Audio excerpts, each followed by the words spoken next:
안녕하세요. 미중의 국포썰입니다. 오늘 이야기는 사연자님의 아시는 분의 이야기라고 하는데요.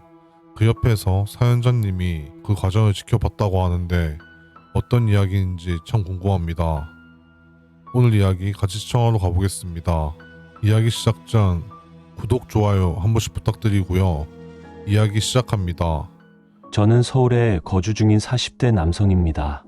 제가 전하는 이야기는 이야기를 꺼낼까 말까 참 고민을 많이 했습니다. 사람은 누구나 한 번쯤은 사람은 변하지 않는다 말하지만 저는 이번 일을 계기로 그 말을 믿을 수 없게 되었습니다. 왜냐하면 아주 가까이에서 지켜보던 저와 형제 같던 형이 원래 알고 지내던 사람에서 완전히 다른 사람이 되어서입니다. 지금부터 말하는 형은 서울에서 제가 자취하면서 친하게 지내던 형이고 자취방에서 가까운 위치에서 같이 자취하던 동네 형이었습니다. 이름은 가명을 사용하여 이야기 편의상 민수형이라고 하겠습니다.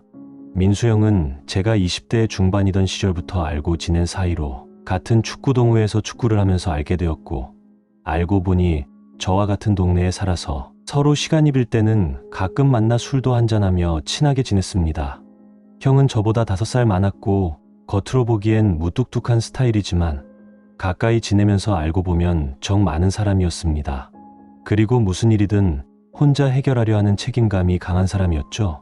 형은 30대 중반이 되어서도 혼자였는데 그도 그럴 것이 정말 남자들에게는 좋은 사람이었기 때문이죠. 매번 여자를 소개해주면 퇴짜를 맞기 일쑤였죠. 그러던 어느 날 갑자기 형에게 전화가 와서 전화를 받아보니 형은 여자친구가 생겼다며 저를 가까운 시내 술집으로 불렀습니다.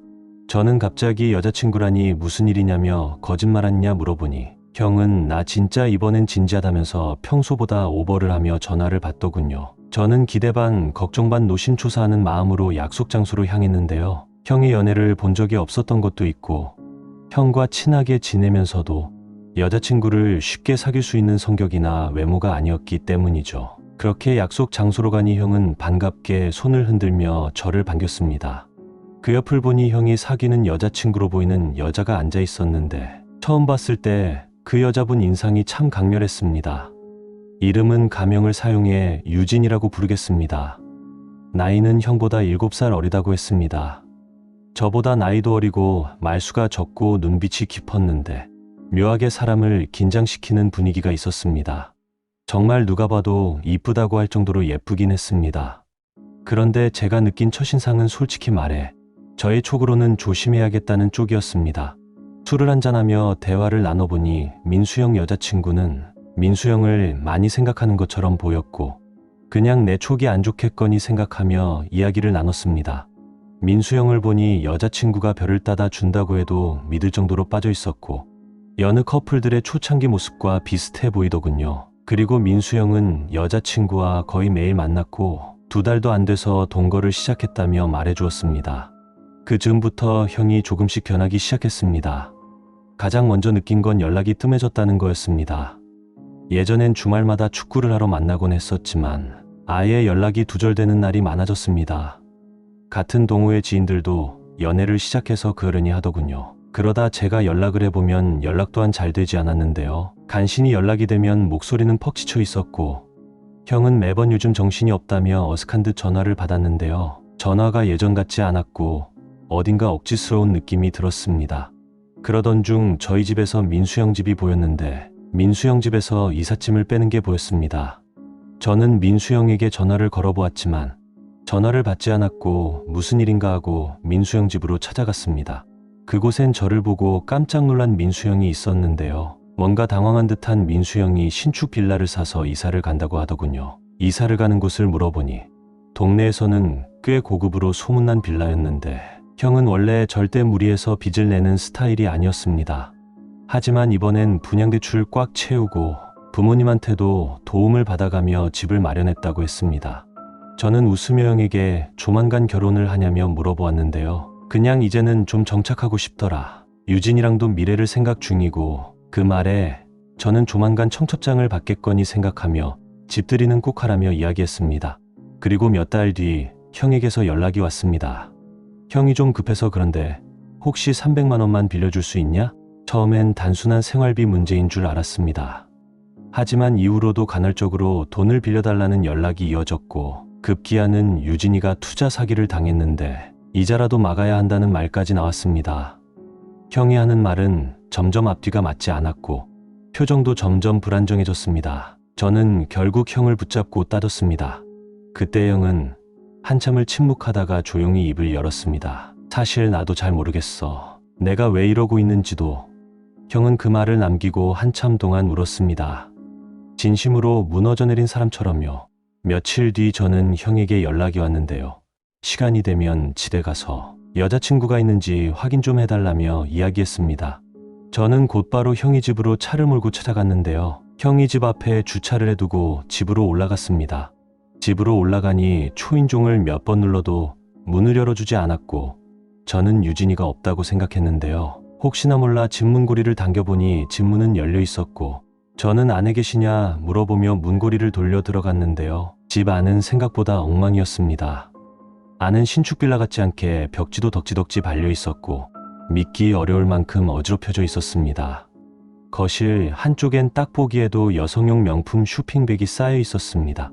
그리고 식탁 위에는 카드 대금 고지서와 채권 추심서가 흩어져 있었습니다. 문제는 그 명의가 전부 민수형 이름이라는 것이었습니다. 평소 검소해서 본인이 먹는 음식도 아끼면서 먹던 민수형의 소비 습관이라고는 보기 힘들었는데요. 저는 그 길로 형에게 연락을 하여 지금 당장 회사 앞으로 찾아갈 테니 만나자 이야기를 했습니다. 그러자 형은 얼버무리며 전화를 끊었는데요. 저는 계속 민수형에게 전화도 걸고 문자도 보냈습니다. 그렇게 한참을 형에게 연락을 하니 형은 마지못해 지금 있는 곳이라며 주소를 보내줬는데요. 저는 형이 보내준 주소로 찾아갔습니다.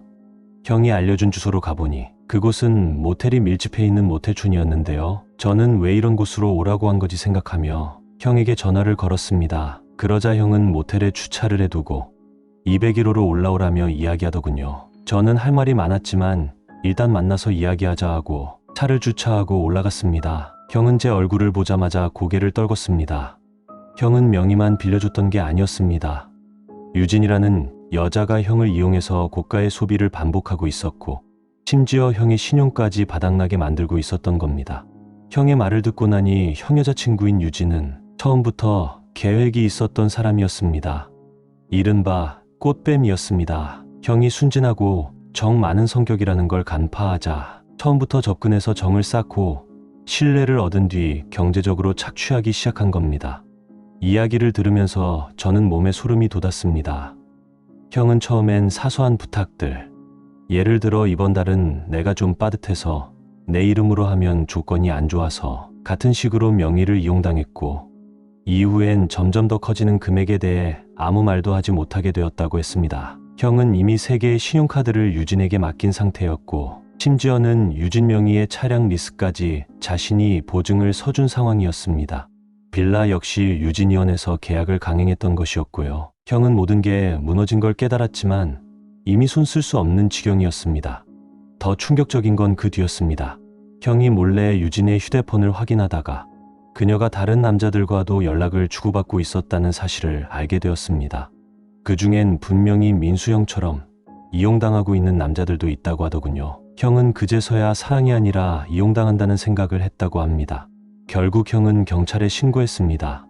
명의도용, 사기, 강요 등 여러 항목으로 고소를 진행했고 조사 결과 유진은 이전에도 여러 차례 유사한 전과가 있었던 인물이었습니다. SNS로 사람을 접근해서 감정적으로 휘어잡고 경제적으로 뜯어내는 수법이었죠. 그 일 이후 민수형은 한동안 연락이 끊겼습니다.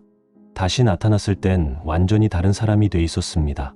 체중도 많이 빠졌고 표정도 무기력해 보였습니다. 무엇보다 사람을 믿지 않게 되어 있더군요. 민수형의 말을 듣는 내내 마음이 아팠습니다. 민수형이 바뀐 게 아니었습니다. 누군가가 아주 교묘하게 그의 마음과 삶을 갉아먹었던 것이었습니다. 그 이야기를 들은 이후로 저는 누군가에게 마음을 줄 때 단순한 감정이나 호감만으로 판단하지 않게 되었습니다. 사람은 겉으로만 봐선 절대 알 수 없습니다. 혹시 주변에 갑자기 성격이 바뀌거나 이상한 사람과 관계를 맺고 급격히 변해가는 사람이 있다면 반드시 조심스럽게라도 확인해 보시길 바랍니다. 정말 가스라이팅이 사람을 이렇게 바꾸어 놓을 수 있다는 걸 다시 한번 깨닫게 해주는 무서운 일이었습니다. 오늘 이야기 듣고 저는 최근에 있었던 한 이야기가 생각났는데요. 이런 가스라이팅들이 많이 존재한다는 걸 다시 한번 깨닫게 되었습니다. 이야기 시청 후 재미있었다면 구독, 좋아요, 멤버십 가입 한 번씩 부탁드리고요. 다음 이야기로 뵙겠습니다. 감사합니다.